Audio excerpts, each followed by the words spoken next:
Sering saya katakan di acara workshop ataupun seminar, panjenengan kalau ingin mencari orang yang paling intelektual di dunia ini, mudah. Tempatnya mudah, orangnya juga mudah untuk ditemui. Siapa? Para santri.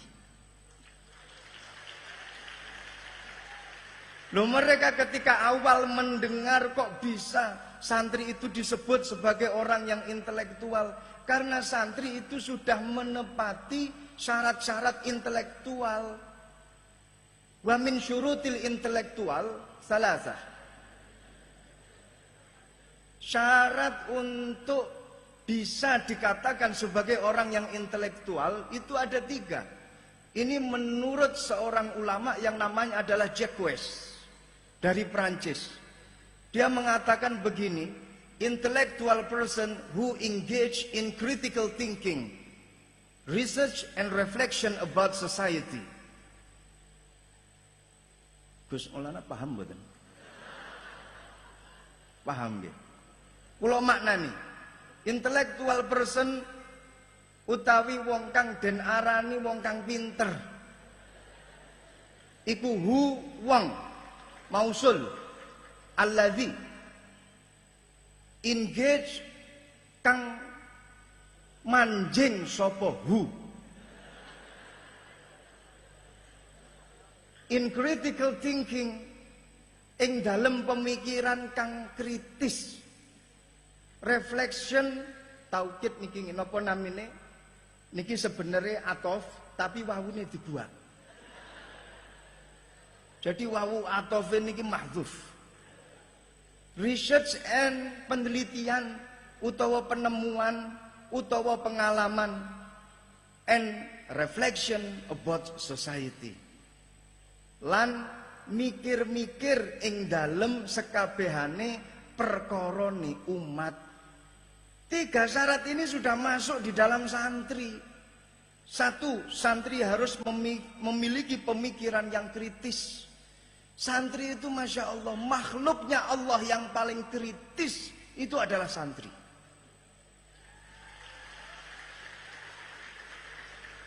Loh, bagaimana enggak kritis? Tadi sudah disampaikan oleh Mbah Kiai Halwani. Kulo namung nambahi sekedhik kemawon.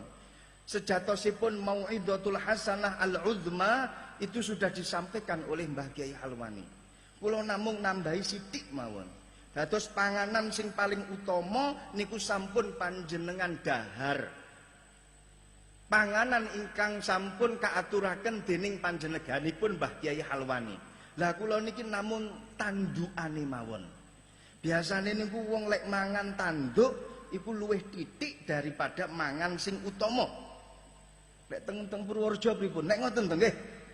Sami nek mangan sing keloro tambah akeh gragas jenenge. Jadi santri tadi sudah disampaikan oleh beliau, wujud-wujud daripada santri ini dari penilaian yang sangat objektif. Dawes Dekker dan lain sebagainya menilai tentang pondok pesantren itu wujud daripada pemikiran kritisnya para santri. Nah, faktor santri itu bisa kritis karena ketika dia berada di pondok pesantren, salah satu faktornya adalah dia sering hidup dalam keadaan terpepet. Niki salah satu faktor orang itu bisa kritis. Jenengan tingali tenggone cabang ilmu psikologi. Orang ketika terpepet maka akan muncul pikiran-pikiran kritisnya. Dan itu semuanya di bawah alam sadar mereka. Loh, santri itu karena sering terpepet, akhirnya dia terbiasa dengan pemikiran-pemikiran yang kritis. Contoh kecil, sering terlambat kiriman dari orang tua. Leres napa mboten? Baru saja dikirim oleh orang tua 500.000 per bulan. 1 bulan 500.000. Pada hari pertama 350.000 dibayar dibuat untuk membayar utang-utang bulan yang kemarin. Sehingga dia ngantongi 150.000. Pada hari kedua dia dipalak oleh teman-temannya untuk mayoran. Habis sudah 100.000, tinggal 50.000. Hari ketiga alhamdulillah berkurang 25.000. Hari keempat habis sudah kiriman dari orang tua. Sisa hidup 26 hari ke depan. Sehingga dia harus berpikir setajam mungkin, bagaimana caranya agar saya bisa hidup, bisa survive di pondok pesantren selama 26 hari. Jangan sampai saya mati di pondok pesantren. Lu selama 26 hari itu akhirnya mereka berpikir, daripada mati, sebaiknya saya harus melakukan hal-hal yang bisa membuat saya hidup. Suket dibabati, dimasak jadi sop. Karena kepepet, pada akhirnya pengen mangan daging, sandal jepit diketoki, jadi cecek. Itu masih mending daripada kepepet, nggak bisa hidup. Ayamnya kiai keluyuran masuk ke dalam kamar, sikat. Saya tadi baru diceritai oleh Kiai Aziz, ternyata beliau pernah berhutang beberapa ayam ke Mbah Kiai Mahrus. Untung mas saya ada di sini, kalau nanti saya pulang dibawahi ayam berapa yang panjenengan beleh, siap saya bawa ke Kediri. Itu katanya ada yang lebih parah lagi. Kambing masuk ke kamar, sikat, dengan satu dalil, kiai mesti ridho.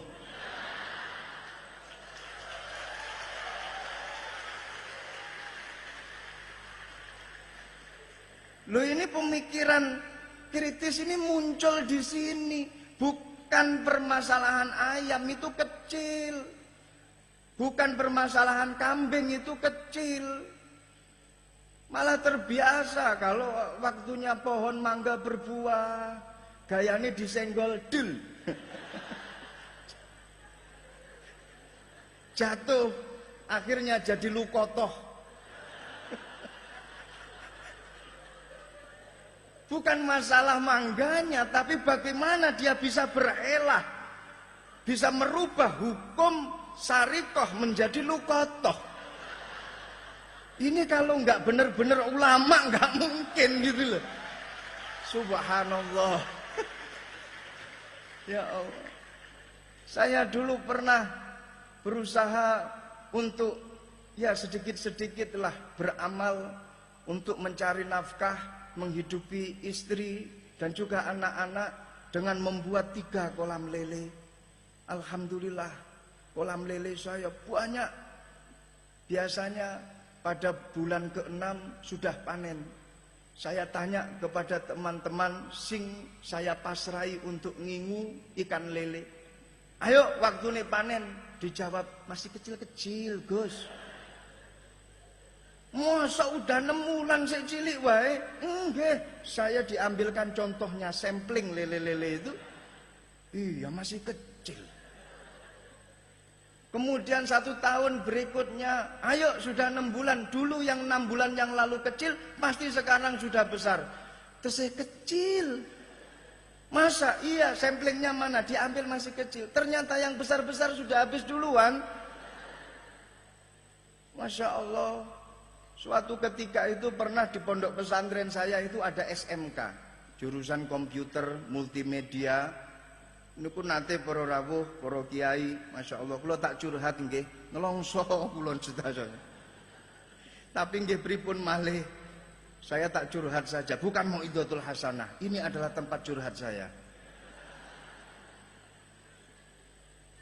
Gawe kolam lele 3. Kemudian setelah itu suatu ketika ba'dal maghrib tenggone pondok pesantren sing kula dipasrai niku sepi, santri-santri seakan nggak ada. Akhirnya kulo kan bertanya-tanya dalam hati, pondok pesantren itu semakin malam semakin rame, semakin malam semakin rame. Ini isya sepi, berarti santri nggak ada di kamar. Pengurus saya panggil, Reneo, Kemana para santri? Dicek di kamar nggak ada. Ternyata dia ada di ruang kelas madrasah. Pas malam Jumat di ruang kelas madrasah nonton film Ada Apa Dengan Cinta. Pakai laptop kecil ukuran 2 kilan kali 1 kilan. Yang nonton 25 orang. Ketahuan oleh keamanan, kemudian digiring ke rumah saya. Seperti biasanya, kalau ada santri yang melanggar, berarti harus dipopol, gundul, plus guyur. Alhamdulillah, 25 kepala habis saya potong rambutnya. Dan sampai melecetkan tangan saya. Akhirnya gara-gara melecetkan tangan pengasuh, harus ditambahi takzirannya. Gara-gara siro kabeh melecetkan tangan saya, berarti harus saya tambah. Selain digundul, guyur, harus masuk kolam lele. Dan jangan berani-berani untuk mentas dari kolam lele sebelum ada perintah dari saya. 25 orang masuk ke kolam lele. Saya masuk ke dalam rumah, kecapean, saya ketiduran.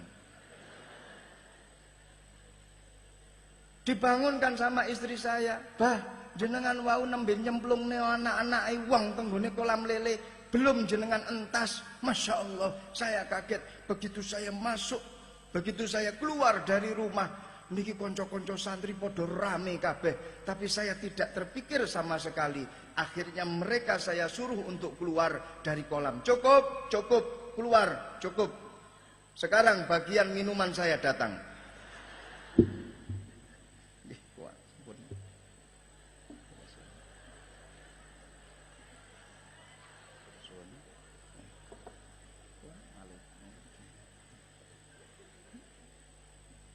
Pun saya suruh keluar. 15 menit berikutnya, Masya Allah, pondok pesantren sudah enggak sepi lagi. Berubah jadi pasar, asap ngepul kemana-mana. Saya kaget, ini pondok kebakaran, pondok kebakaran. Keluar saya dari rumah, saya tanya pengurus, "Ada apa kok kebakaran pondok pesantrennya?" "Nganu ngapunten, konco-konco bakar lele." Jadi ketika dia berada di kolam lele, dia sempat mengambil lele-lele saya, dilempar keluar dari kolam. Saya tidak terpikir lelenya karena sudah dibakar. Tapi yang saya pikirkan adalah, Masya Allah, begitu hebatnya santri, berpikiran kritis, bisa mengambil kesempatan di segala kesempitan.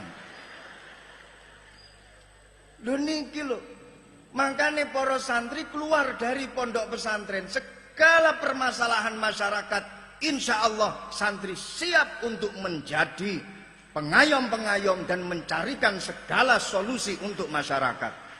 Ini santri. Bahkan kalau di dalam Al-Quran dipun sampai akan lebih dari itu syaratnya intelektual itu. Dan itu juga dimiliki oleh para santri, yadhkurunallaha qiyaman wa qu'udan wa ala junubihim wa yatafakkaruna fi khalqis samawati wal ard.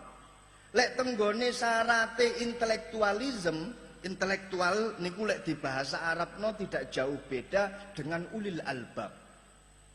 Kalau menurut mereka mendefinisikan intellectual person adalah orang yang punya pemikiran kritis, Al-Quran lebih dulu. Yang dimaksud dengan orang-orang yang intelektual adalah dia berzikir kepada Allah di setiap tingkah lakunya, dan sing dipikir gak cuman masalah donya tok, wa yatafakkaruna fi khalqis samawati wal ardi wa ikhtilafil laili wan nahar la ayatil liulil albab. Dadi santri selangkah lebih maju daripada orang-orang intelektual. Karena apa? Orang intelektual hanya mikir permasalahan dunia, santri sing dipikir donya akhirat, bumi sak langite pisan.